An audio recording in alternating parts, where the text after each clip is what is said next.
بسم اللہ الرحمن الرحیم۔ رسول اللہ صلی اللہ علیہ وآلہ وسلم نے فرمایا، ایک آدمی صرف مکھی کی وجہ سے جنت میں چلا گیا اور دوسرا جہنم میں۔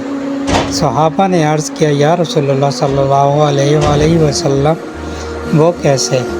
نبی اکرم صلی اللہ علیہ وآلہ وسلم نے فرمایا، دو آدمی ایک قبیلے کے پاس سے گزرے۔ اس قبیلے کا ایک بت تھا جس پر چڑھاوا چڑھائے بغیر کوئی آدمی وہاں سے نہیں گزر سکتا تھا۔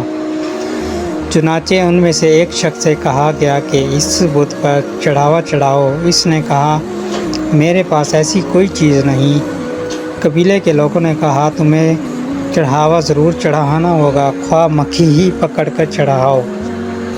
مسافر نے مکھی پکڑی اور بت کی نظر کر دی۔ لوگوں نے اسے جانے دیا، چنانچہ وہ اس چڑھاوے کی وجہ سے جہنم میں چلا گیا۔ قبیلے کے لوگوں نے دوسرے آدمی سے کہا، تم بھی کوئی چیز بت کی نظر کرو۔ اس نے کہا، میں اللہ تعالیٰ کے علاوہ کسی دوسرے کے نام کا چڑھاوا نہیں چڑھاؤں گا۔ لوگوں نے اسے قتل کر دیا اور وہ جنت میں چلا گیا۔